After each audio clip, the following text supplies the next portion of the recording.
Hello, and welcome back to the podcast. I'm the host, Sean Boyce, founder of Podcast Chef. I'd like to welcome my guest to the show today, Kevin Wessels from RevSherpas's. Hello, Kevin. How are you? And welcome to the show.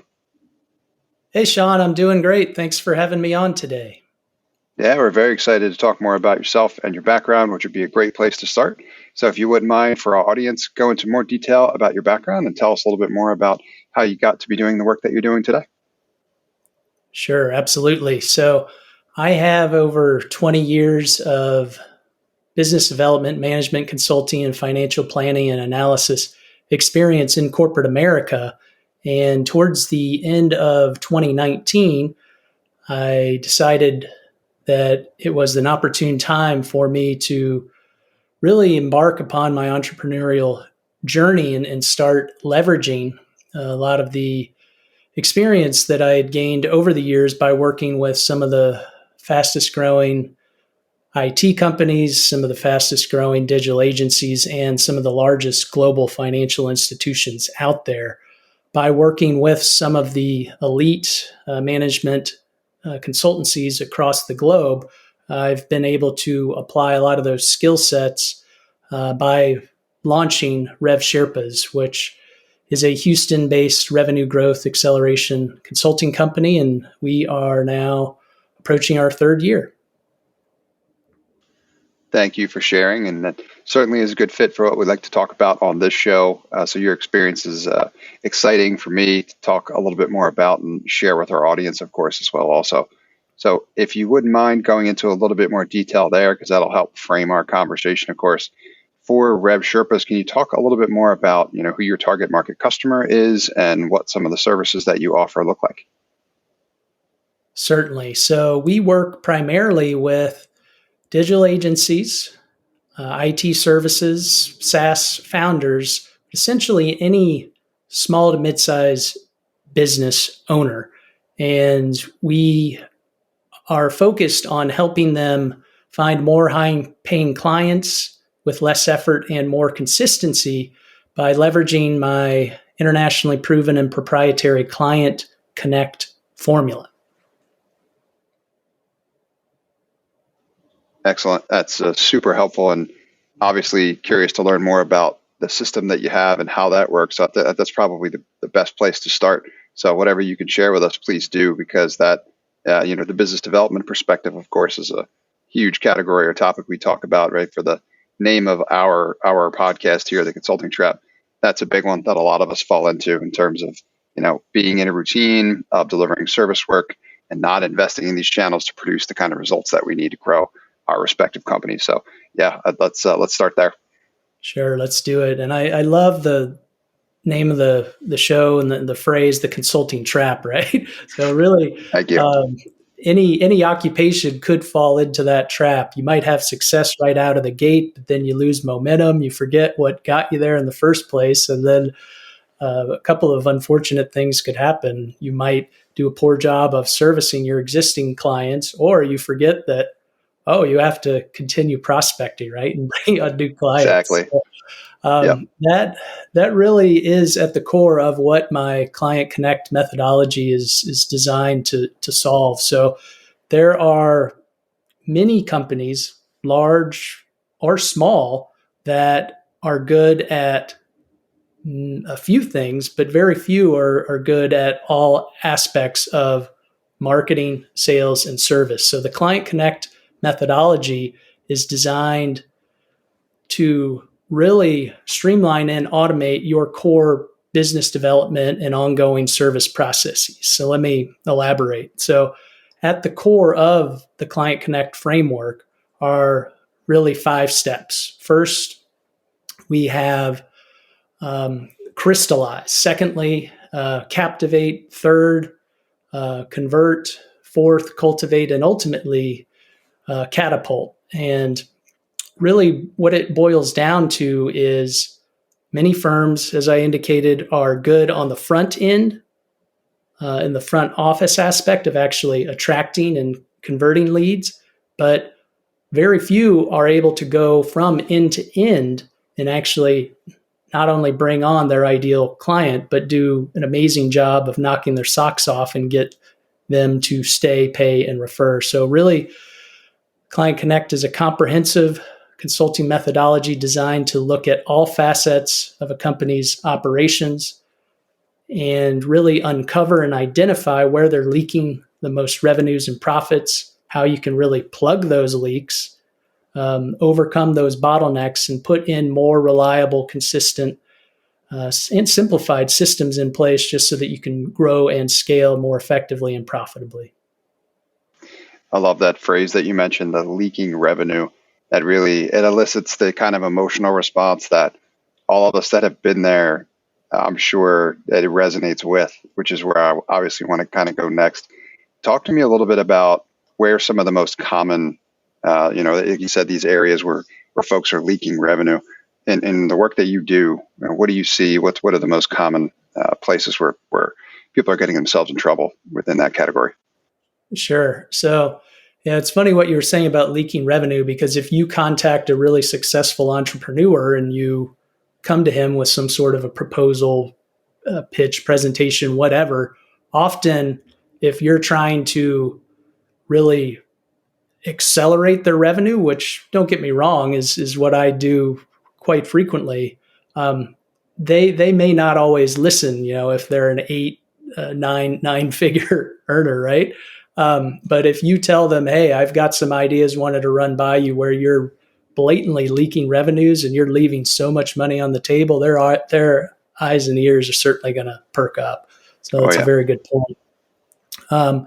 As far as common examples where a lot of these fast growing companies are in fact leaking revenues, it's going to be on the front end in their early stages. And what I mean by that is there's a lot of copycats out there.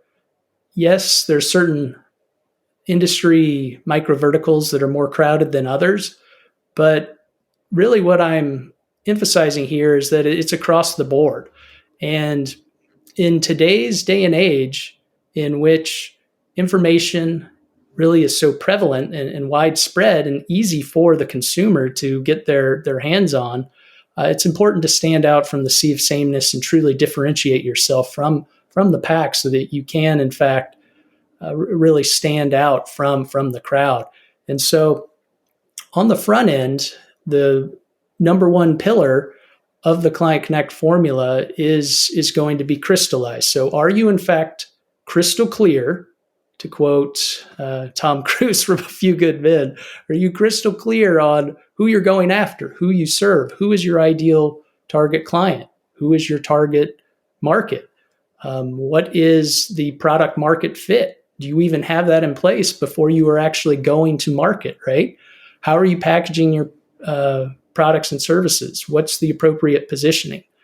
Many people just look at someone who's been doing the same thing they are for the past 20 years, and then they just try to emulate and essentially copy what that other larger player is doing. And as a result, they wind up not having as much success as they desire and, more importantly, deserve upon launching.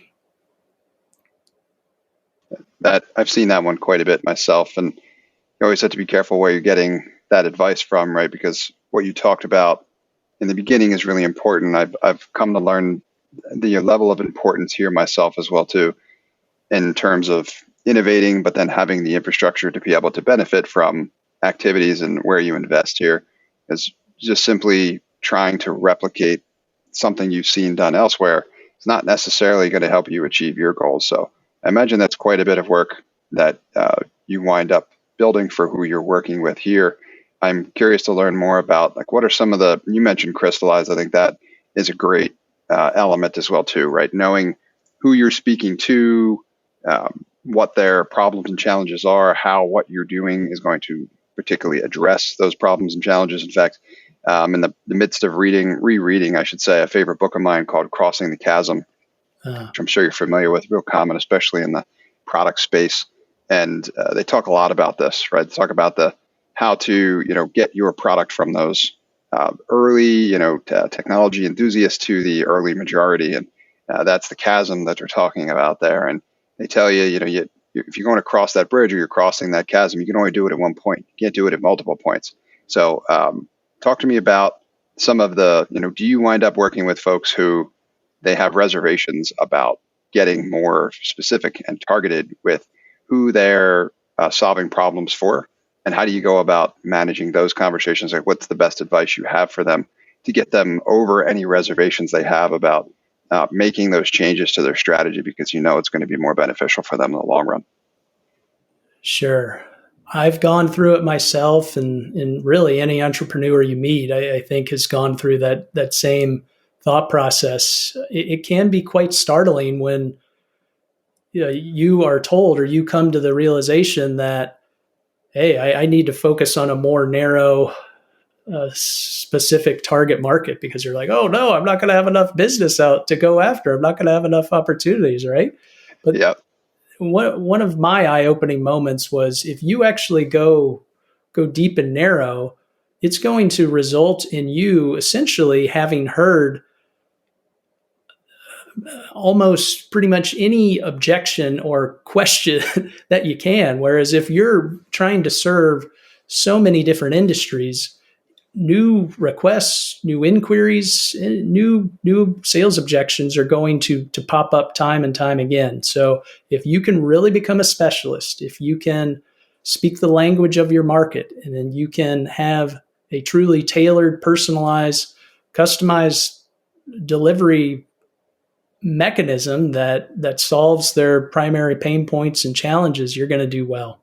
Another excellent points. Another good way I've heard this described as well too is to go an inch wide and a mile deep. So the more specific and targeted you get here, and I think the misconception is, to your point, right? If I stop focusing on all these other areas where I think there may be opportunity, I'm going to leave that money on the table, right? But I think what ultimately winds up happening is you try to be all things to all people, you end up being nothing to everyone. Essentially, people can't figure out, they can't connect the dots in their head, right? How am I going to use what you do to help me or someone that you typically help? I can't really, that we only have so much time to connect with the people in the audiences that we're speaking with. So getting more specific there helps quite a bit. In fact, I'm in the process of doing that for my own consulting business, of trying to update our approach to speak more specifically to those target market audiences in greater detail than we have before. And so far, I've noticed in the conversations that I've had that people are connecting the dots a lot more quickly, saying like, oh, well, you need to talk to so-and-so, or you need to talk to this person. But what's not happening, which I think is the misconception and a lot of people's biggest fears, is that, if I get specific about who I'm working with, I'm going to lose all this other opportunity. That hasn't happened yet either, because I'm still getting connected to those folks.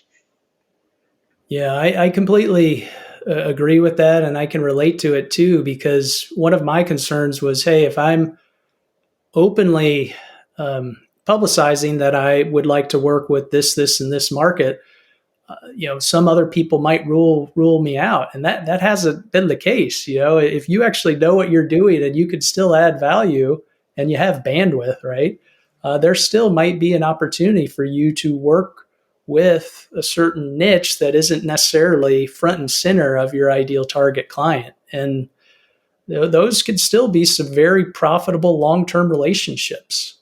And part of the reason I've been able to do that is because in reality, a lot of the advice that I provide, it's field tested, time tested, and proven, and it's industry agnostic. And that's because it's focused on the fundamentals. Social media, for instance, it's not necessarily my cup of tea. Will I experiment with it? Well, do I have a social presence? Yes, I do. But am I outright advocating that my clientele solely prospect through social media? Absolutely not, right? However, I do have some amazing clients who are social media gurus, and there are times in which I can refer my clients to them once the need arises. Well said. Yeah, it's certainly an element of that, of course, as well too, is figuring out what channels work best for you. Yes. Which I imagine the initial, like you mentioned, that initial step can have a lot of influence, because we're figuring out how to connect with your target market audience. So I'd love to hear you talk a little bit more about the later steps in your process as well too, in terms of after you make some of that progress, what's typically next from there.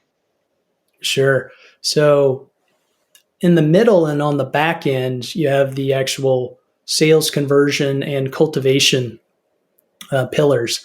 And in my prior life, when I was a consultant in corporate America, a lot of the projects I was working on were customer relationship management, CRM strategy, and software large scale deployments. And I've been able to really apply that to my business. And it's really at the core of this Client Connect methodology because too many people emphasize lead generation. And sure, if you don't have leads, you're not going to be able to convert customers. But if you are actually clear on that specified target market that you're going after, you will attract better prospects who in turn will be better customers, right?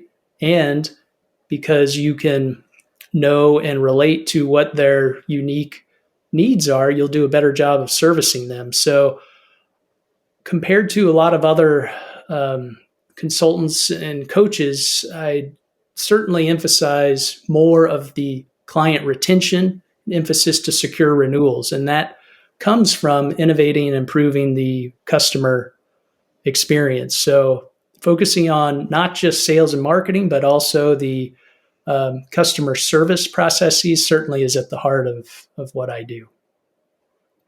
Great point as well, too. I think what I see quite a bit as well in talking to others, falling victim occasionally and stumbling upon these consulting traps themselves is often overlooked is the opportunity immediately in front of you from the clients you already have. It's easy to almost kind of assume that you already have that's kind of taken care of. And there's probably, to your point, there's an intense focus on finding something new quite a bit, when in reality, and I think if I'm understanding you correctly, there's a huge opportunity to grow from where you've already had success.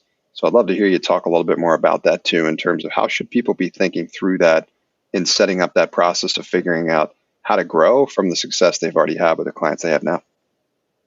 Sure. So when you are involved in the sales cycle, it's important to not just determine how you can help the client in the near term, but also the long term, right?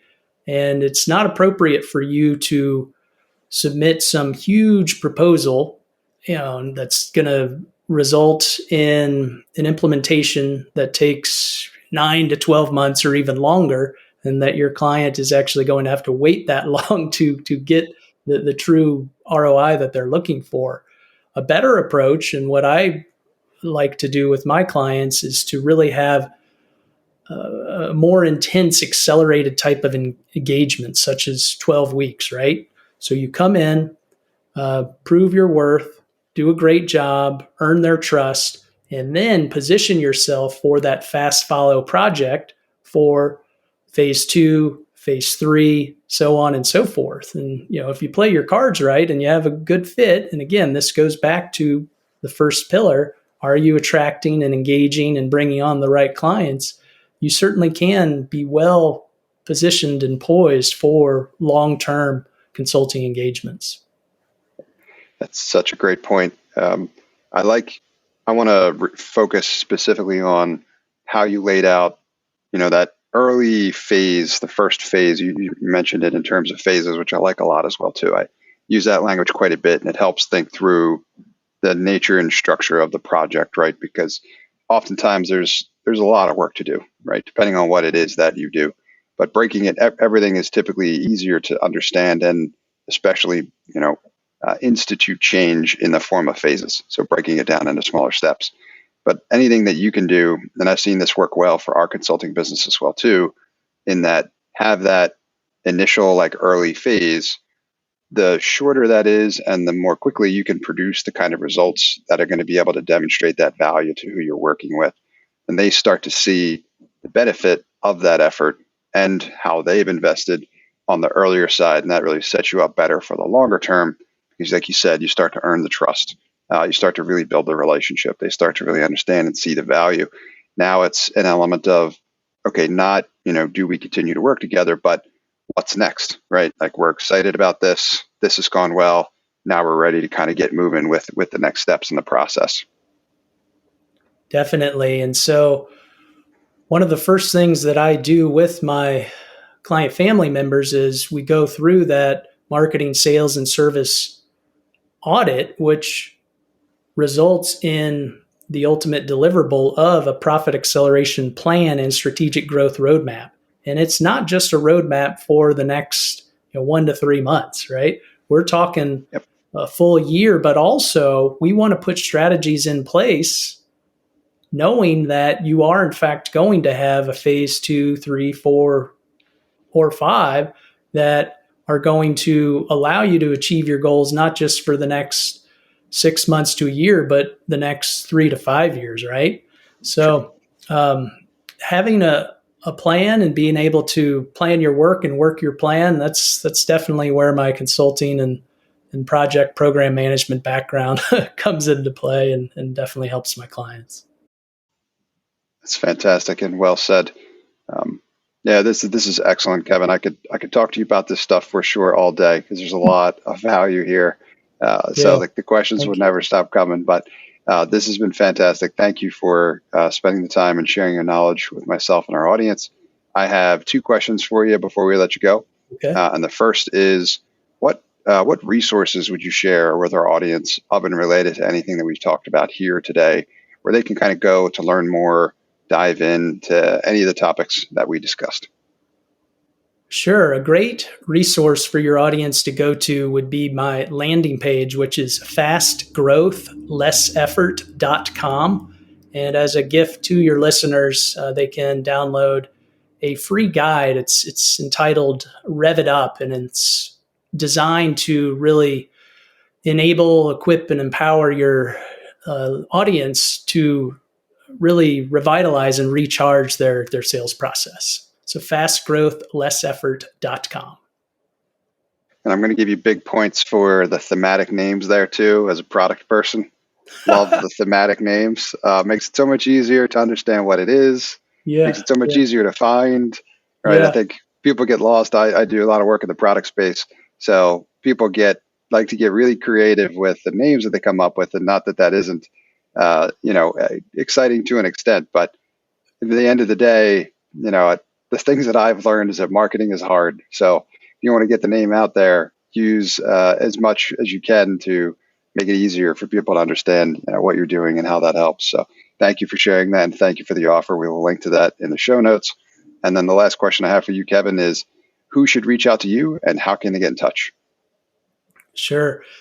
So I'm actively posting on LinkedIn and Twitter, and you can contact me there, or you can contact me through email at kevin@RevSherpas.com. And I'm looking for a SaaS founder, a digital agency owner, anyone that is really looking to ignite their startup, turnaround, or expansion of their small business practice or agency. Excellent. That's fantastic. Well, thank you, Kevin. I appreciate it very much. Thank you for being here and sharing your knowledge and experience with myself and our audience. Yeah, my pleasure, Sean. Thanks for having me on today. Thanks for listening to this episode of The Consulting Trap. If you have a suggestion for a future episode, or you would like to be a guest on our show, please send me an email at sean@podcastchef.com. That's Sean, SEAN, @podcastchef.com. PODCASTCHEF.com. Before we go, we'd like to thank the sponsor of our show, Podcast Chef. Podcast Chef helps turn ordinary podcasting into a revenue-generating lead magnet for your consulting business. Our Podcasting Done For You service takes away the headache of starting up and running your own podcast. Reach out now to take advantage of our 30-day money-back guarantee. Visit us at podcastchef.com to find out how our team of experts can help you leverage podcasting to take your consulting business to the next level.